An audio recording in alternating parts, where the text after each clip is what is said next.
Hello guys, இன்னிலிருந்து சுமார் 73 வருஷங்களுக்கு முன்னாடி ஏர் இந்தியா விமானம் 245 பிரான்ஸ்ல இருக்கும் பனிமலையான மவுண்ட் பிளாங்க் மேல மோதி விபத்துக்குள்ளான கதை தான் இது. இந்த விபத்துல இந்த விமானத்துல பயணம் செஞ்ச எல்லா பயணிகளும் இறந்துட்டாங்க. இந்த கதையில ஒரு ஆச்சரியமான விஷயம் என்னன்னா, இந்த விபத்து நடந்து சில ஆண்டுகளுக்கு அப்புறம் எகிப்துல வசிக்கும் ஒரு சின்ன குடும்பத்தோட மகன் சில ஆண்டுகளுக்கு முன் நடந்த இந்த ஏர் இந்தியா விபத்துல அவங்க மகனை இழந்திருந்தாங்க. அவங்க வீட்டுக்கு ஒரு கடிதம் வந்தது. அந்த கடிதத்தை படிச்ச அந்த குடும்பத்தினர் பெரிய அதிர்ச்சி அடைஞ்சாங்க. ஏன்னா அந்த கடிதம் இறந்து போன அவங்க மகன் கிட்ட இருந்து வந்திருந்தது. அதே கையெழுத்து, அதே எழுதும் விதம், அவங்க மகன் மாதிரியே எல்லாம் அப்படியே இருந்தது. இந்த குடும்பத்துக்கு இந்த ஒரு கடிதமோட நிக்கல. அந்த பனிமலைகள்ல அவங்களுடைய மகன் எங்கேயோ உயிரோடு இருந்துதான் இந்த கடிதங்களை ஒண்ணு ஒண்ணா அனுப்புறான்னு நினைக்க ஆரம்பிச்சாங்க. ஏர் இந்தியா விமானம் 245 எப்படி விபத்துக்குள்ளானது, இறந்த பிறகும் அவங்களுடைய மகன் கிட்ட இருந்து இவங்க வீட்டுக்கு எப்படி கடிதங்கள் வந்தது, இந்த சம்பவத்துக்கு பின்னாடி இருக்கும் உண்மை என்ன, வாங்க இன்னைக்கு வீடியோல இதை பத்தி விரிவா பார்ப்போம்.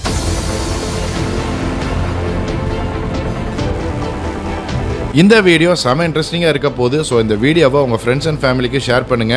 புது வியூவர்ஸ் நம்ம சேனல் என்ன சப்ஸ்கிரைப் பண்ணீங்கன்னா இமிடியேட்டா சப்ஸ்கிரைப் பண்ணுங்க. பக்கத்திலே உள்ள பெல் ஐக்கனையும் பிரஸ் பண்ணுங்க. அப்பதான் நம்ம போடுற புது வீடியோஸ் உங்களுக்கு நோட்டிஃபை ஆகும். 73 ஆண்டுகளுக்கு முன்னாடி நவம்பர் 3, 1950ஆம் ஆண்டு ஏர் இந்தியா விமானம் 245 மும்பையில் இருக்கும் சஹர் சர்வதேச விமான நிலையத்திலிருந்து கிளம்பிக்கிட்டு இருந்தது. சரி, இந்த சஹர் விமான நிலையம் மும்பையில் எங்க இருக்குன்னு யோசிப்பீங்க. சஹர் விமான நிலையம்ங்கிற பேர் தான் மும்பை விமான நிலையத்தோட உண்மையான பேர். 1999க்கு அப்புறம் சாண்டா குரூஸ்ல இருக்கும் இந்த விமான நிலையத்தை சத்ரபதி சிவாஜி மகாராஜா சர்வதேச விமான நிலையம்னு பேர் மாத்தினாங்க.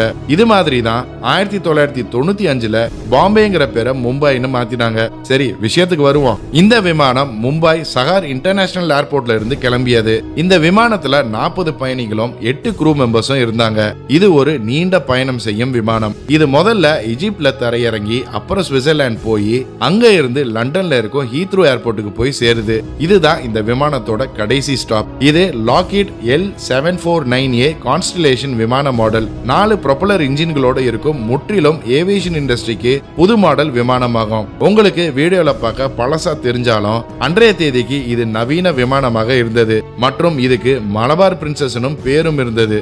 இந்த விமானம் பாம்பேல இருந்து கிளம்பி எஜிப்ட்ல இருக்கும் கைரோக்கு போய் அங்க இருந்து சுவிட்சர்லாந்துக்கு போய்கிட்டு இருந்தது.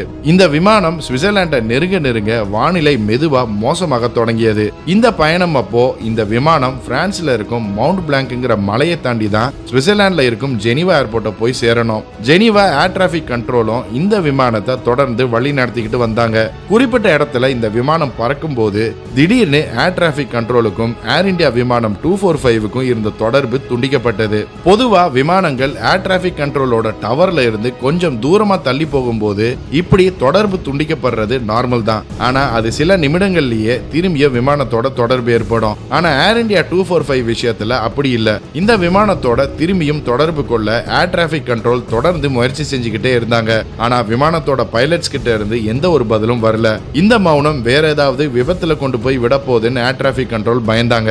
ஏர் டிராபிக் கண்ட்ரோல் விமானம் 245 கிட்ட இருந்து வரும் பதிலுக்காக காத்திருந்தாங்க. இந்த விமானம் எப்ப வேணும்னாலும் லேண்ட் ஆகலாம்னு எதிர்பார்த்திருந்தாங்க. ஆனா கடந்த 1 மணி நேரமா இந்த விமானம் கிட்ட இருந்து எந்த பதிலும் வரல. உடனே சர்ச் டீமுக்கு ஏர் டிராபிக் கண்ட்ரோல் இந்த விமானத்தை தேட சொல்லி அனுப்பினாங்க. இப்போ இந்த சர்ச் டீம் அந்த விமானத்தை பெரிய மலைகளுக்கு நடுவுல மற்றும் பனி நிறைஞ்ச இடத்துக்கு நடுவுல தேடணும். ஏன்னா அங்கதான் இந்த விமானம் கடைசியா தொடர்புல இருந்தாங்க. பயங்கர பனி காரணமாகவும் பல மணி நேரம் தேடியும் இந்த ஏர் இந்தியா 245 விமானத்தை சர்ச் டீம்னால கண்டுபிடிக்க முடியல. இந்த சம்பவம் நடந்து மறுநாள் மீண்டும் தேடுதல் குழு அவங்க வேலையில ஈடுபட்டாங்க. 2 நாள் கடுமையான தேடுதலுக்கு அப்புறம் இந்த விமானத்தோட சில பாகங்கள் கண்டுபிடிக்கப்பட்டது. மலைக்கு நடுவுல இந்த விமானம் நொறுங்கி கிடக்கிறது தெரிஞ்சது. விமானத்தோட எல்லா பாகங்களோ இல்ல பயணிகளோட உடல்களோ இந்த வெள்ளை பனிக்கு நடுவுல பெருசா வெளியே தெரியல. எல்லாம் பனிக்கு அடியில புதஞ்சு கிடந்தது. ஆனா இந்த சம்பவம் எதனால நடந்ததுன்னு அதிகாரிகளுக்கு புரியவே இல்ல. இந்த விபத்துக்கான எந்த ஒரு உறுதியான ஆதாரமும் அவங்களுக்கு கிடைக்கல. 1950கள்ல இப்ப இருக்கிற மாதிரி எந்த ஒரு நவீன தொழில்நுட்பமும் கிடையாது. இதனால இந்த விமானத்தோட விபத்துக்கான காரணம் யாராலையும் சரியா சொல்ல முடியல. விமானத்தோட கடைசி தொடர்பு நேரத்துல கூட ஏர் டிராபிக் கண்ட்ரோலுக்கு எந்த ஒரு தொழில்நுட்ப கோளாறு, இயந்திர கோளாறு இல்ல ஏதாவது டிஸ்ட்ரெஸ் காலோ இல்ல அவசர அழைப்போ பைலட்ஸ் கொடுக்கல.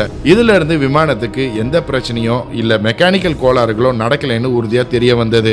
ஆனா வானிலை மோசமா இருந்ததும் தெளிவா தெரிஞ்சது. சுமார் 15,340 அடி உயரத்துல இந்த விமானம் மோதியது. விமானத்துல எந்த ஒரு தொழில்நுட்ப கோளாறும் இல்லைன்னா அந்த மலையை விமானம் எளிதா கடந்திருக்கணும். ஆனா அது நடக்கல.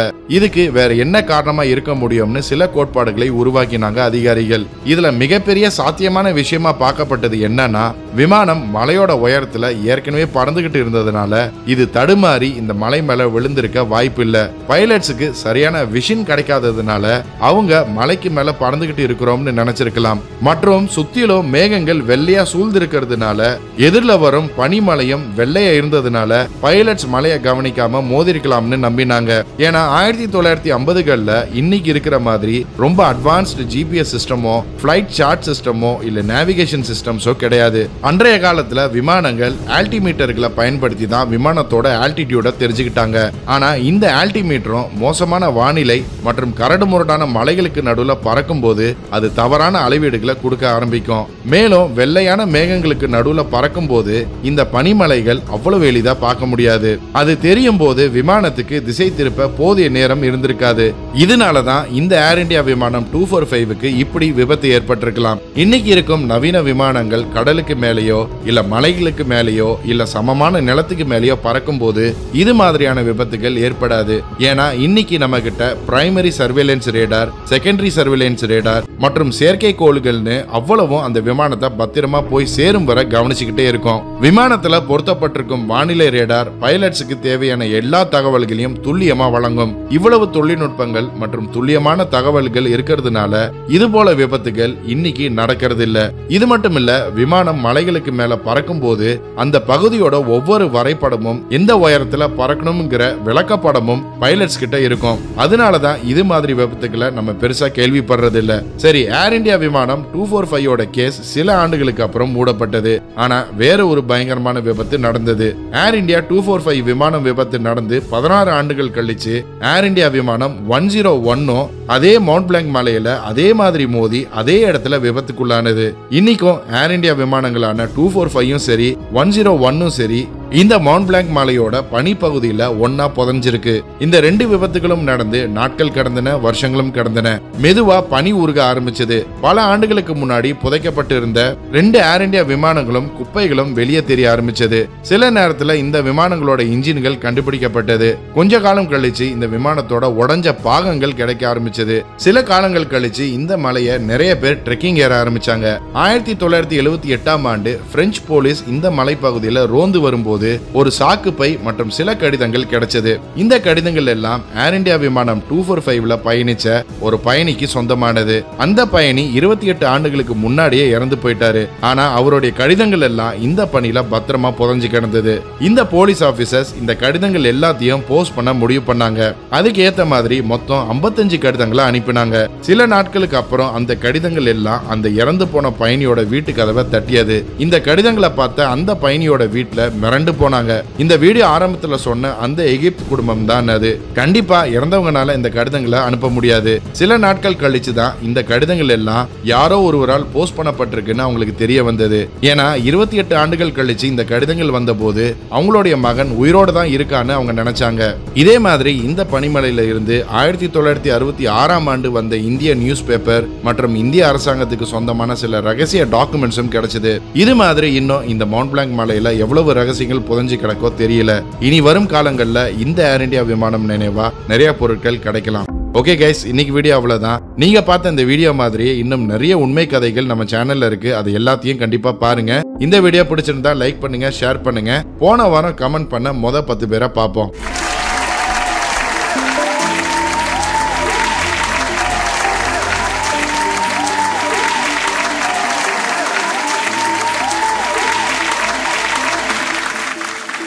இன்னும் ஒரு இன்ட்ரெஸ்டிங்கான வீடியோவில் சந்திப்போம். மறக்காம நம்ம சேனலை சப்ஸ்கிரைப் பண்ணி உங்க ஆதரவு கொடுங்க. Until then, stay safe, signing off. நன்றி.